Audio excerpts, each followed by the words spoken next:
I will not go deeply into theoretical aspects of this topic, but I will go to more practical topics connected with this issue.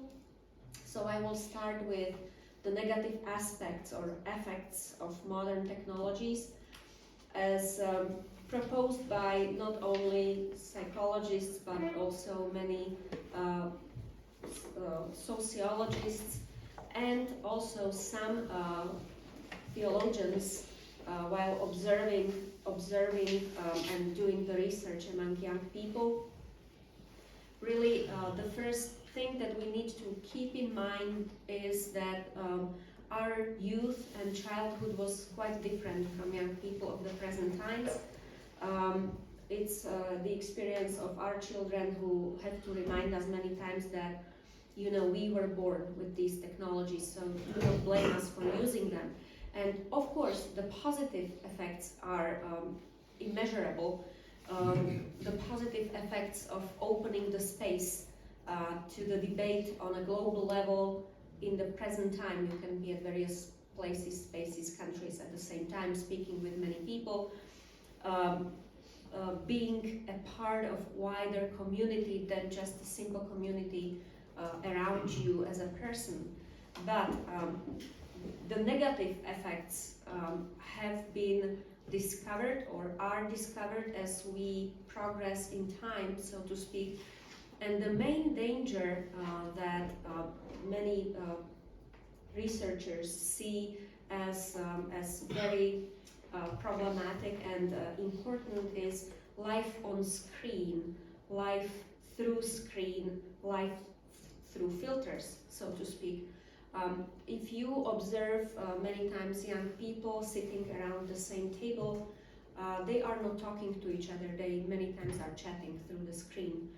So the conversation and the life, physical life, is not put into practice in a physical form, so to speak, but is lived through the screen. What kind of danger this is? It creates an illusion of life, of real life. It creates an illusion of community, and it creates an illusion of communication among people. The problematic part of communication is the skills of speech are diminishing. Maybe you have noticed that among your students, many times when you ask them physically, orally present things, they cannot find the correct words. And it's not only because it's in foreign language, they do not know their own language. Their ability to use variability of words, phrases is diminishing. In the virtual world of the screen, there is a great help. Emojis of all kinds, sorts, and memes and pictures and short videos that help them express what they feel, what they think, what they want to say, but they themselves many times cannot name it in the words. Life through the screen also brings or is connected with the constant urge to be connected. Maybe you have experienced this a little bit yesterday when there is a Wi-Fi but there is no internet connection, and a great uproar goes through the halls and rooms, and suddenly people feel very insecure because our life is connected with the urge to be connected, to get the information, to send the information instantly. And this is especially present in young people's lives. When the church, our church took children at the age of, 13, 14, 15, to a camp in the woods, the first question, of course, always is, where is the Wi-Fi connection?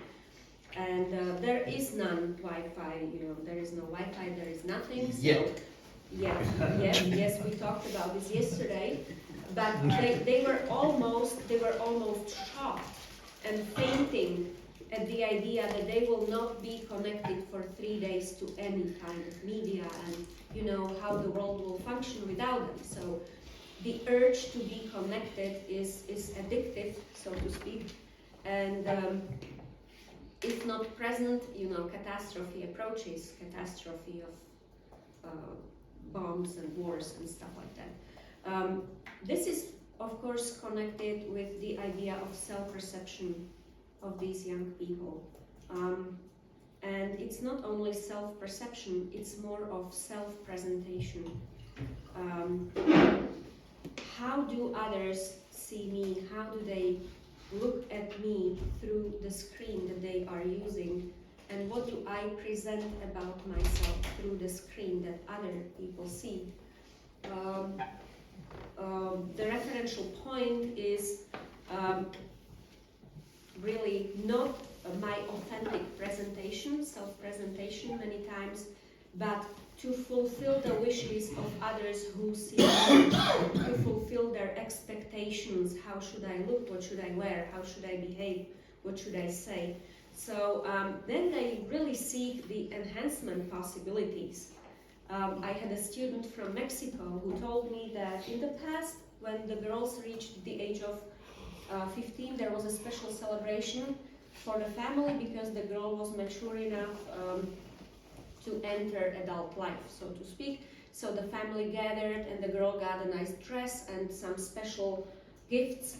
Nowadays, the special gift is special surgeries, plastic surgeries, the enhancement of this girl's physical look so that she can marry better or find a richer man among the men. So she said, by the age of 18, many girls undergo up to 5 plastic surgeries in their life. And why? Not only because in their physical life they need to be more beautiful, but in their life on the screen they need to be more beautiful, to fulfill the standards that are set by the platforms that we are using for communication. Of course, there are examples to be followed on the screen, through the screen, all kind of influencers, through the videos, through the posts, through the pictures, set an example. I don't know, maybe you do not follow any influencers. I do not follow any influencers who present themselves in a more beautiful way, but young people tend to do this type of activity, and many people told me, it is necessary, otherwise you don't know what to do. Otherwise your life is not so full. Your life on the screen is not so full. So it is popular to follow a person who tells you what to do and how to live. Usually it's not a very naturally looking being. It's as some people call it, some supernatural beings presenting themselves as the result of the beautifying processes. But that's the standard that they set for young people. From this all kinds of problems come to reality for young people. The suicidal rate has risen immensely among 11-year-olds. And it's like it tripled. The numbers have tripled because young people at the age 11 to 13, looking as they are, presenting themselves as they are, many times really young children living a simple life, suddenly do not fulfill the standards of social networks. So instead of dealing with this problem in another way, many times they have suicidal tendencies. So it does create certain tensions in the society. Really, it is a reduction of a person to some kind of a doll or a figure that exists as an avatar in this virtual world. You don't know who is really behind this avatar. It may not be the person that is really presented on the screen. This is another danger that young people do not recognize as danger. Really, they do not know whom they are sending their pictures, their images, whom they follow, what kind of examples they take from this virtual world. But the main question they struggle with is, who am I? What is the value of my life? What is my asset that I can bring into this community? There certainly are more negative effects of modern technologies that should help us to enhance and make our life easier, so to speak. But these negative effects should be considered, and maybe more so, because now the time is approaching that we use the Android phones and more technologies for about 15-20 years now. So that I think the studies will spring, what did it do to our children, and how does it help to really make life easier? So how do we then deal with the students or young people or people who live this life on the screen, through the screen and through the filters? And for me, it is a question of Christian theology, Christian anthropology. How do we show them what is the essence of human being? What is the value of a person as you are? So we can go a bit further. The next screen. What are the basic concepts that we work with while speaking of Imago Dei? I have spoken 2 days ago also about social Trinitarianism, which is the basic theological concept for helping us to understand how the human being may and can live. And there are certain topics connected with this concept of social Trinitarianism. And it's first of all a person who is free, the freedom of choice, the general freedom of being, and the other side of freedom is the concept of conscience. Where does my freedom end? What is the borderline of my free life? This is the basic concept that we really have to work with, because the concept of freedom is mentioned many times and is promoted as the ultimate value in human life. The concept of conscience is slowly decreasing, or is really put into a very private realm of each person. Good is what is good for you, bad is what is bad for you, and as if there was no higher standard for considering what is the borderline of your freedom. So each person, of course, bears the image of God, as we theologians believe, and read from the scriptures, the basic reading that we have, the basic source of information, and it's in multiple levels.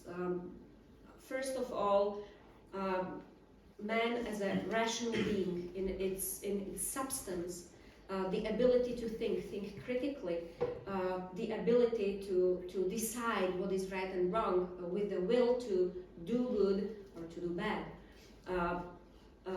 This is the basic concept and so to speak the starting point from which we can go on. And this is also something that we observe when we look around us and we see the human beings behaving in this way. The other aspect is human being as a person who lives in relationships. Relational being, this relationship constituting who the human being really is. It's the referential point for us. How do others see me? What do they speak of me? How do they react to me? Without relationships, without relations around us, it's the loneliness that we are facing. And this is the present day phenomena too. Single life. Maybe it's not very present in all the communities that we have around us, but this phenomena is rising, and it's preferable for many people. to live a single life of, I don't know, a single person or a single mother, single father, not being in deep relationships with other people in the physical world, but there is still this possibility of virtual relationships, which creates the basis, and it creates this illusion that yes, I am still normal because I have my virtual friends and I have many relationships with them, but in the physical world many people end up as singles who do not see any other option. And then there is the third concept when speaking about the image of God, and it's a human being as a creature who is living in certain environment. This was also the question that Mendo was asking, and it's part of our human story. We have been placed in a world that we have been entrusted with, and we have responsibility to take care of this world. And it puts us really in certain type of community, society, and part of the world that's at heart of our human life. The singleness or the phenomenon of single life takes us out of this environment and presents this environment as non-desirable.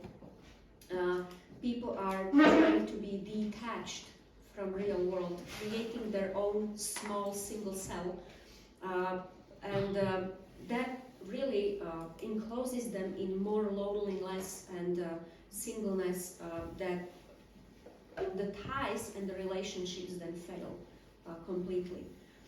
Yeah, we can go to the next image.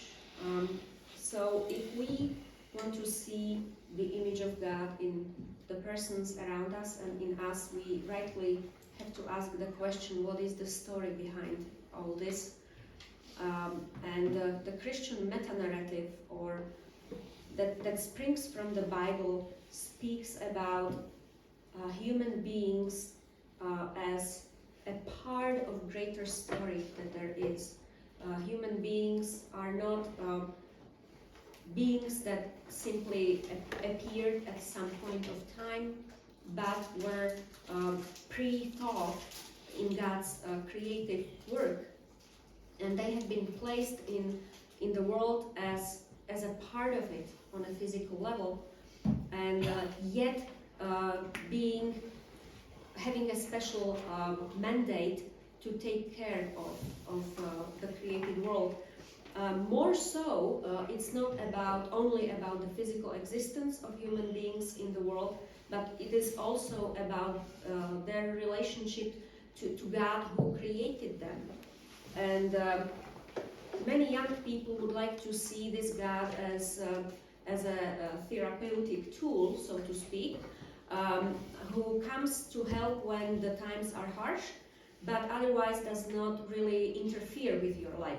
So, like a pill, when you have a headache, you take a pill. If you don't have a headache, you don't take the pill. So, God is not this permanent presence in people's lives, in the world around them, but it's an entity existing in separate universe, only coming to help when necessary and needed. But this is not the Christian meta-narrative, because we believe that God is present in this world, was physically present in the person of Jesus Christ, thus creating a clear connection for us to recognize this fact. So we may want to look at God as distant, but the Christian meta-narrative says that no, God is present, and is present in His Spirit, in our communities, in our lives, in the world around us, creating the link, offering not the single detached life, but offering a meaningful life in a community that's been given to us. This Christian story is partially popular in many other stories that surround young people's lives, but still there is this danger for them that they would be attached too much. And the fear is they would lose their freedom, and they would be bound by laws of Christianity, which for them is very scary fact, of course. But I believe that we need to go back to this story all the time, creating the links, speaking about where do they see the problem with it, how do they perceive the dangers coming from this meta-narrative in Christianity. So we can go to the next slide. So the ultimate question then, when we speak about the image of God and really how is it present in human life, how do we enhance humanity otherwise but with technologies, is to speak with young people about conscience and free will. This is really a topic that is not very appealing, especially the conscience question, because in social networks and digital world, the conscience of each being is his, her own, and so are the borders of the conscience. So to have a higher standard for our conscience is not really the best idea for them, and many times asking them what is the highest standard for you to tell you what is true and false, they would say, I have never thought about it because it would limit my freedom. So the next topic that we do need to speak about then is relationships, real relationships, not the virtual illusions that they create around themselves. How do they want to approach other human beings? But as I said, it is also problematic because communicative skills are quite problematic. And the third part really is the protection and care for creation, including the person next to you. It's not a detached person, it's a person within your realm of being, and there should be present in your life care not only for the nature, or as many young people tend to do nowadays, to care for animals, but not for people. Many times you meet people collecting money for animals that are harassed or abused, and I always ask them, where are those who collect money for the children who are abused or neglected? But that's a question that brings the uneasiness to life. So it's nice to have ideals about care for the nature, but it's not really popular to care for other people. And we need to speak about this topic because it is a part of our existence. It is a part of the image of God that's in us.